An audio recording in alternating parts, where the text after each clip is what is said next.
Je suis avec mon collègue Sylvain Larocque, journaliste économique au Journal de Montréal pour la chronique économique. Bonjour Sylvain. Bonjour Francis. Donald Trump a dit qu'il allait être ferme cette fois-ci là, avec la date butoir du 1er août. C'est ce vendredi. Le Canada n'a toujours pas d'entente, ni le Mexique d'ailleurs. La Chine, on sait qu'il y a une prorogation d'un autre 90 jours. Comment est-ce que tu vois les prochaines heures, là, toi?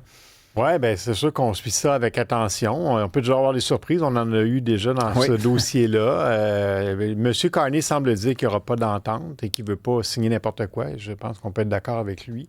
Il n'y a pas tant de pression que ça sur le Canada parce qu'on est en grande partie épargné par les tarifs en ce moment. Parce que officiellement, il y a des tarifs de 25 % sur les produits canadiens, mais la plupart des produits sont exemptés parce qu'on a l'accord Canada, l'accord de libre-échange qui est encore en place et la plupart des produits rentrent dans l'accord de libre-échange. Donc, ça, je pense que M. Carney, c'est ça. Et en gros, on pourrait rester avec le statu quo. Et dans le fond, ne pas avoir d'entente et ça ne changerait pas nécessairement tant de choses que ça pour les exportateurs canadiens. Je suis allé aux États-Unis, moi, ce matin. J'avais essayé de commander des pièces automobiles pour un projet là, que j'ai. Je t'ai déjà raconté, je suis en train de rénover un camper. Là, une voiture pour faire un van life. Là, puis j'étais incapable de trouver les pièces. Donc, j'ai trouvé une compagnie aux États-Unis qui avait ces pièces-là et ils refusaient de les expédier au Canada sous prétexte... C'est des gens de la Californie, là, peut-être qui essayaient de passer un message, mais sous prétexte que Donald Trump rendait ça trop risqué et qu'il ne savait pas s'il y aurait des tarifs ou quoi.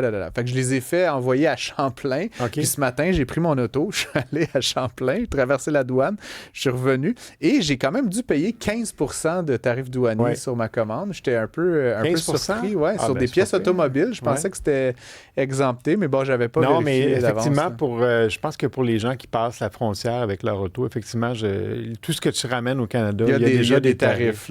Donc, c'est peut-être plus pour les entreprises qu'il y a certaines exemptions.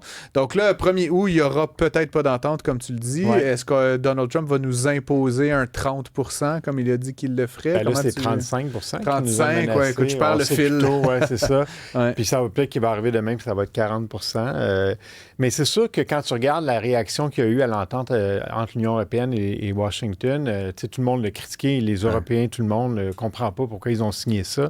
Donc, je comprends très bien M. Carney de ne pas vouloir signer. Et on va voir. Mais à un moment donné, il n'y aura peut-être pas le choix aussi d'accepter un taux minimal de tarifs parce que tout le monde va en avoir. Tous les pays vont en avoir.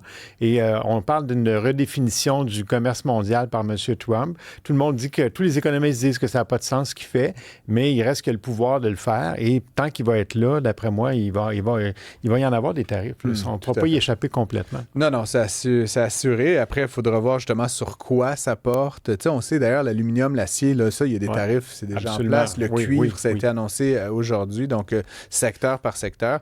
J'ai bien hâte de voir, évidemment. Puis bon, M. Carney n'a pas été particulièrement vocal là, sur la nature des tractations. Certains pensent que la gestion de l'offre serait en cause. On a vu l'histoire avec la taxe sur les services numériques aussi qu'on a finalement annulée. Est-ce que ça va revenir sur le plancher? On verra bien.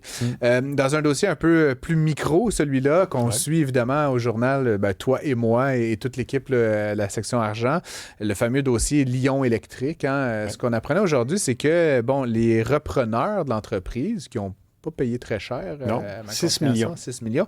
Ne compte pas honorer, en fait, les autobus qui ont été vendus hors du Québec. Et donc, tu as des acheteurs, notamment plusieurs milliers d'autobus aux États-Unis, dont les propriétaires qui ont des véhicules relativement récents, là, ça fait 1 an, 2 ans qu'ils les possèdent, n'auront plus la possibilité d'obtenir de l'entretien, de la maintenance, des pièces, etc. Ils sont furieux, évidemment. Certains disent que c'est un gaspillage d'argent.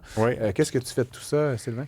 Bien, c'est ça. C'est que je pense que les gens ne l'avaient pas vraiment réalisé. Ils ont reçu une lettre le 15 juillet, les propriétaires d'autobus à l'extérieur du Québec. Comme tu dis, il y en a quelques milliers, à tout le moins. Là, il y a quelques milliers d'autobus, en tout cas. Je ne sais pas combien d'entreprises. Oui, c'est ça. Mais c'est quand même beaucoup d'autobus. Et donc, ce qu'on comprend, c'est que M. Chiara et les autres gens d'affaires du Québec qui ont racheté Lyon, ils ont payé 6 millions seulement. Ils étaient déjà créanciers garantis. Donc, c'est comme s'ils s'étaient payés eux-mêmes, premièrement. Donc, ça leur a vraiment pas coûté cher. Et là, leur modèle d'affaires, ça semble être de vendre seulement au Québec, de laisser tomber complètement les clients du reste du monde et puis de dire on va utiliser le programme de subvention au Québec. On parle d'un demi-milliard qui vient d'être renouvelé par le gouvernement Legault. Le gouvernement Legault dit on n'aide pas Lyon, mais ils aident Lyon indirectement quand même. Comme c'est le seul fournisseur vraiment autorisé, je pense.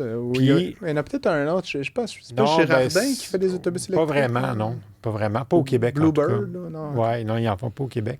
Donc, ça va être les principaux bénéficiaires de ce programme-là. Et dans le fond, ils vont continuer à vendre des autobus au Québec subventionnés. Ils vont se concentrer sur le marché du Québec. Puis, d'après moi, ils vont revendre l'entreprise dans quelques années en disant... À profit. Oui, c'est un peu triste tout ça, et parce que tu peux pas avoir un constructeur d'autobus qui vit juste au Québec. Je veux dire, ça montre qu'il y a quelque chose qui fonctionne pas dans ce modèle d'affaires-là. Et je comprends les gens de l'extérieur du Québec d'être très frustrés. Moi, c'est ce que je comprends pas. Puis, tu sais, j'en parlais même en ouverture d'émission. Comme, tu sais, t'as ton logo sur ton autobus, c'est ton produit. Je trouve que ça manque un peu de... C'est un peu couillon de dire je vais comme démerdez-vous, je vais même pas vous fournir des pièces ou de l'expertise ou des plans, c'est comme démerde-toi. Mais tu sais, ils ont la propriété intellectuelle, là, c'est leur autobus, c'est leur pièce, c'est leur mécanique. Je veux dire, la moindre des choses, ça serait quand même de faire le service de ce que tu as déjà vendu. Je trouve ça bien fâchant, honnêtement. Puis on te promet une garantie, ça va être garanti tant d'années, puis là, on fait faillite, on n'en parle plus. Je sais pas ce que penseraient les gens, là, t'achètes un auto, là, tu vas te chercher ton pick-up, puis là, genre après 6 mois, la compagnie dit finalement la garantie, on l'honore plus, puis on fournit plus les pièces, puis tu sais, c'est comme, là, voyons donc, tu sais, ça a comme pas de bon sens. C'est fou. Avec la complicité du gouvernement? Oui, en tout cas, le gouvernement, je pense, essaie surtout de sauver la face dans toute cette affaire-là, mais bon, on va continuer de suivre Lyon Électrique. Manifestement, moi qui pensais que c'était enfin, la saga était enfin terminée, là, puis qu'on allait peut-être voir une entreprise un peu florissante. Clairement, ils se sont mis un peu les pieds dans les plats avec cette affaire-là aujourd'hui. Oui, c'est très, très, très curieux. On va falloir qu'on continue à s'y intéresser. Sans doute. Sylvain Larocque, merci beaucoup d'avoir été avec nous. On se reparle demain, même place, même heure.